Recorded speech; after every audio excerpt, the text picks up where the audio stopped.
พี่น้อยมาเบิ่งเศร้าละซอยตะโหนดอาตะปือพี่น้อยก็บ่เคยกินจักเทื่อพี่น้อยแค่ว่าน้ำมีใหม่มื้อนี้ก็สิได้ลองชิมตะโหนดอาตะปือทำส้มไหมพี่ตอนนี้เพิ่นได้ต้มมาไปเจียมห่อแล้วก็สิได้ซอยหรือว่าซอยให้มันเป็นตอนบางๆอะไรพี่น้อยน้อยๆเพราะว่า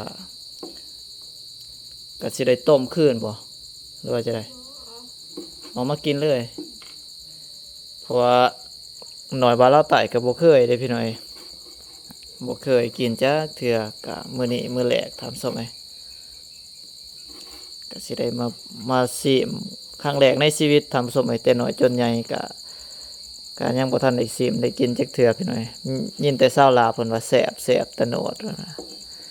อาหารมักหรือว่าของโปรดของเพิ่นทำส้มไหมคือเมื่ออาหารประจประจำแขวงว่าซั่นซะ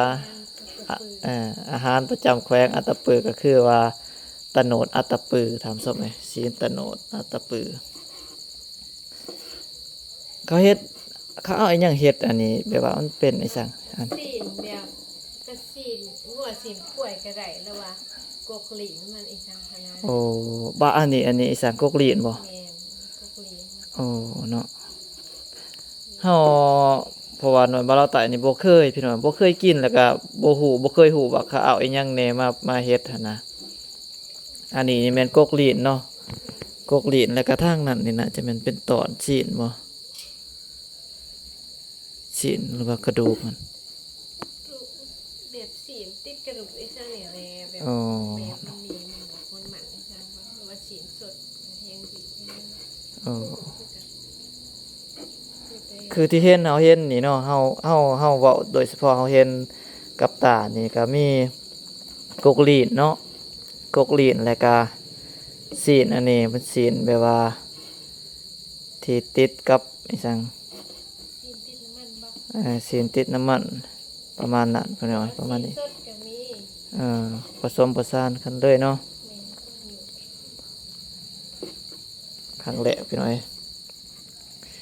บ่เคยกินจักเทื่ออีหลีพี่น้อยก็สิได้มาชิมเบิ่งมื้อนี้แหละพี่น้อย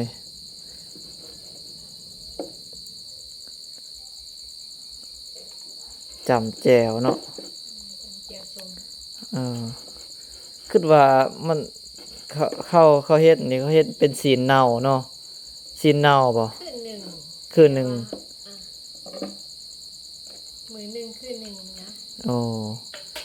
แบบว่าเขาเอาอีหยังมาใส่นี่หั่นนะแบบว่าผสมหั่นนะแบบว่าเครื่องอันนั้นเครื่องปรุงอีสังหั่นนะมีหัวซีไข่บัวฟักเทียมอีสังโอ้สาวเกลือเป็นหัวอีสังมีเขานำบ่น่าจะแม่นนะน่าจะแม่นเฮาบ่ในหันโอ้ก็ยาแหละเพราะว่าเฮาบ่ทันได้ไข่หั่นนะบ่ทันได้ไข่ออกมาเป็นอันนั้นพี่น้องเสียดายตัวนี้แม่เฒ่าเพิ่นก็ได้ต้มไปก่อนพี่น้องเฮาก็บ่ฮู้ว่าในหันตอนแบบว่าบ่ทันได้ต้มมันเป็นรูปร่างแนวใดพี่น้องตอนนี้ก็ต้มมาเป็นที่เรียบร้อยตามส้มไว้ก็มีแต่เอาออกมาแล้วมาตัดมาซอยพี่น้องบ่ยันว่ามันสิอันนั้นมื้อหน้าก็สิได้มาใส่มาไข่เบิ่งมาเบิ่งนํกันพี่น้องเบิดแล้วบ่นี่เนาะได้มัดหนึ่งประมาณนี้ทำส้มไอ้นี่ก็ถือว่าหลายเติบทำส้มไอ้ตอนนี้ก็สิได้เอามาใส่หม้อนำตบเนาะมันเสียบๆแนวนี้แหละก็สดน้ำดีๆครับสุดหนึ่งนี่เขาขายเท่าไหร่อันใดเขาเฮ็ดขายก็เฮ็ดขายเป็นสุดหนึ่งนี่มันถือราคาเท่าไหร่คือเจ้าที่เคยซื้อบ่จะเคยซื้อบ่หรือว่าเคยได้ยินเพราะว่าเฮานี่บ่เคยซื้อและบ่เคยได้ยินราคาว่าสุดหนึ่งเป็นอันนั้นมันถือเท่าใดนะมัดหนึ่ง25,000นี่แหละเป็นมัดเนาะมัดหนึ่ง25,000เนาะเนาะก็ถือว่าพอกินพี่น้อย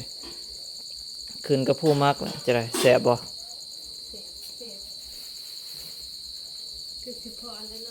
พอแล้วอันนี้ตัวนี้มันบ่ทันได้ต้มเนาะเด้สาลามาเบิ่งไข่เบิ่ง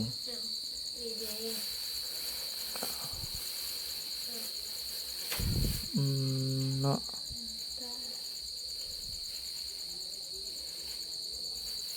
ในอยู่มัดหนึ่ง มัดหนึ่ง25,000พี่น้อย เอาไปตากแดดดี โอ้เอาไปตากแดดให้มันเน่าบ่รู้ว่าจะได้ แมนแบบซ้ำคืนหนึ่งนี่นะบ่แม่นเนาอีหรอ อืม มือหนึ่งคืนหนึ่งเนี่ย อ๋อ แต่มันหอม พี่น้อยประมาณนี้ถามสดไหมพี่น้อยมื้อนี้ก็ถือว่าได้อาหารติบอาหารที่หรือว่าอาหารหลักของแขวงอัตตปือพี่น้อยก็หลายคนน่าจะฮู้พี่น้อยอาหารหลักของแขวงอัตตปือนี่ก็เป็นอาหารใดประเภทใดถามสดไหมแม่นเด้อเนาะหลายคนน่าจะฮู้เนาะคือว่าพี่น้องทางแขวงอัตตปือน่าจะฮู้พี่น้อยทางลาวใต้ถามสดไหมอาหารประจำแขวงก็คือว่าตะโนดอัตตปือถามสดไหมมื้อนี้เฮาได้อาหารบ้านๆหรือว่าอาหารสดๆบ้านนอกของหน้าหรือว่าอาหารหลักของแขวงอัตตปือทำสมัยนี่สาวลาวเพิ่นกำลังสิได้ตักขึ้นมาเลย บ่นี่ก็พอ นี่แหละได้ตักมากินพี่น้อยอาหารแรงทำสมัย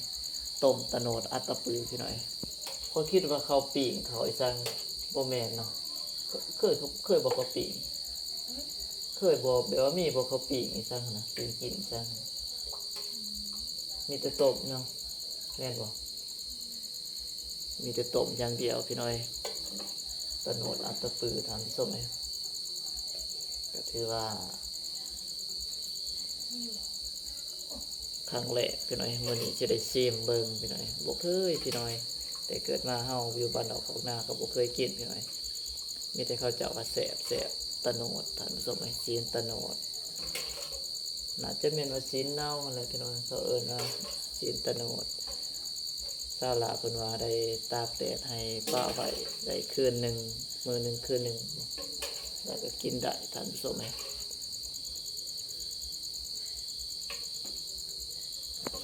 อาหารแรงมาเด้อพี่น้อยไผเคยกินก็คอมเมนต์มาพี่น้อยแต่ไผบ่เคยกินก็คอมเมนต์มาพี่น้อยว่าเป็นจังได๋และน้อยบ่เราไต่ก็สิได้มาบอกพี่น้อยมาบ่เราไต่ก็ตื่นเต้นพี่น้อยบ่เคยกินจักเทื่อได้ทำส้มให้ก็สิลองชิมมื้อนี้ครั้งแรกในชีวิตเลยสาวลาวพากินโอ้โหว่าสิแซ่บจำได้ทำส้มให้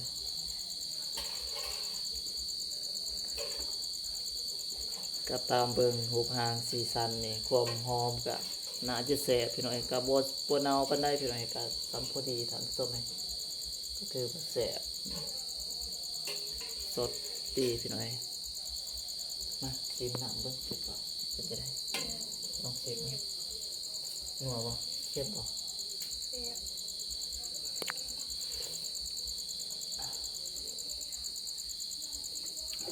บ พี่น้อยแซ่บพี่น้อยเสียดายแต่สมหน่อยหนึงเนาะแซ่บพี่น้อยพี่น้อยประมาณนี้ถามซะไหม